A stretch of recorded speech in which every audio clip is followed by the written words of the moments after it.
Congratulations for your Denmark visa success. Interview আসলে ডেনমার্কে সবাই হয় না, যারা আমার মতো একটু এইজ বেশি এবং যাদের স্টাডি গ্যাপ থাকে তারা দেখতে চায় যে আসলে আমার প্রকৃত ইন্টেনশনটা পড়াশোনার কিনা। যদি আমরা এক্সপ্লেন করতে পারি, সঠিক রিজন ব্যাখ্যা করে বুঝাইতে পারি, তাহলে ইন্টারভিউটা আসলে খুব কঠিন কিছু না।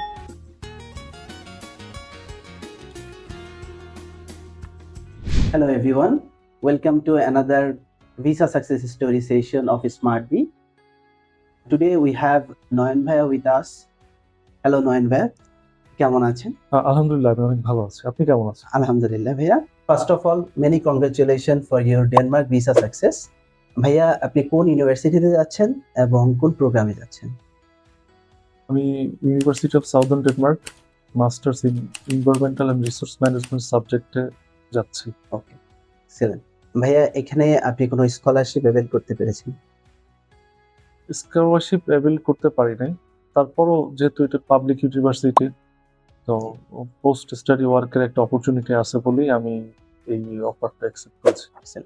ভাইয়া, বাংলাদেশের স্টুডেন্টদের জন্য different types of higher destination আছে, বাট সেক্ষেত্রে আপনার ক্ষেত্রে আপনি কেন ডেনমার্ককে বেছে নিলেন? ডেনমার্ক বেছে নেওয়ার পিছনে অনেকগুলো কারণ আছে। এর মধ্যে অন্যতম একটা কারণ হচ্ছে এখানে আমার এডিশনাল কোনো ব্যাংক স্টেটমেন্ট বা সাপোর্টের প্রয়োজন হয় না। দ্বিতীয়ত, ডেনমার্কে প্রাইভেট ইউনিভার্সিটির পাশাপাশি অনেকগুলো পাবলিক ইউনিভার্সিটি আছে। সেখানে অধ্যয়ন করার তুলনামূলক কম্পারেটিভলি চিপ হয় এবং অধ্যয়ন শেষে একটা দীর্ঘমেয়াদী 3 বছরের একটি পোস্ট স্টাডি ওয়ার্ক পারমিট পাওয়া যায়। আর অন্যান্য কারণ হচ্ছে ডেনমার্ক ইউরোপের অন্য একটা কান্ট্রি যেখানে টপ নচ এডুকেশন পাওয়া যায়।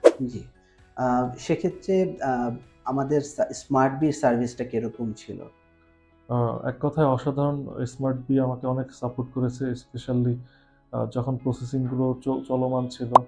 আমি অফিস আওয়ারের বাইরেও তাদেরকে অনেক ফোন দিয়েছি এবং তারা তাদের সাধ্যমতো যথেষ্ট চেষ্টা করেছে আমাকে সাপোর্ট দেওয়ার। বাংলাদেশের স্টুডেন্টদের ক্ষেত্রে ইউরোপের যখন ভিসা সাবমিশন হয়, তখন ভিসার এম্বাসি কর্তৃক কিছু কোয়েশ্চেনারিজ থাকে, ইন্টারভিউ সেশন থাকে। আপনার ইন্টারভিউ সেশনটার সম্পর্কে আমাদেরকে একটু হাইলাইট করলে আমাদের স্টুডেন্টদেরকে অনেক উপকার হবে। ইন্টারভিউ আসলে ডেনমার্কে সবাই হয় না, যারা আমার মতো একটু এইজ বেশি এবং যাদের স্টাডি গ্যাপ থাকে তারা দেখতে চায় যে আসলে আমার প্রকৃত ইন্টেনশনটা পড়াশোনার কিনা। যদি আমরা এক্সপ্লেন করতে পারি, সঠিক রিজন ব্যাখ্যা করে বুঝাইতে পারি, তাহলে ইন্টারভিউটা আসলে খুব কঠিন কিছু না। তারা জাস্ট দেখতে চায় আমার ইন্টেনশনটা কি। এক্ষেত্রে তারা হয়তোবা আমি কোন সাবজেক্টে যাচ্ছি, কেন যাচ্ছি, কী কারণে যাচ্ছি, এই জিনিসগুলো তারা একটু আস্ক করতে পারে। ওকে। আর সর্বসাকুল্যে আমাদের সার্ভিস নিয়ে আপনি কি কাউকে রিকমেন্ড করবেন কিনা? অবশ্যই স্মার্ট বি খুব ভালো একটি প্রতিষ্ঠান। শুধুমাত্র আমি বলবো সেই জন্যই না, আপনারা আসবেন। আসলে আপনারা বুঝতে পারবেন যে আসলে তারা কতটা ফ্রেন্ডলি। এখানে আব্দুল্লাহ ভাই আছেন এবং সুফিয়ান ভাই আছেন। তারা অফিস টাইমের বাইরেও তারা যথেষ্ট সময় আমাদেরকে সাপোর্ট দেন। যেকোনো সমস্যা তাদের সাথে যেকোনো সময় কনসালটেশন করা যায়। তো আমি রিকমেন্ড করব আপনাদের চেষ্টা করবেন যেন স্মার্ট বিতে একবার আসার। Thank you so much once again, and we wish you best of luck for your Europe higher education, especially in Denmark. Welcome. Thank you.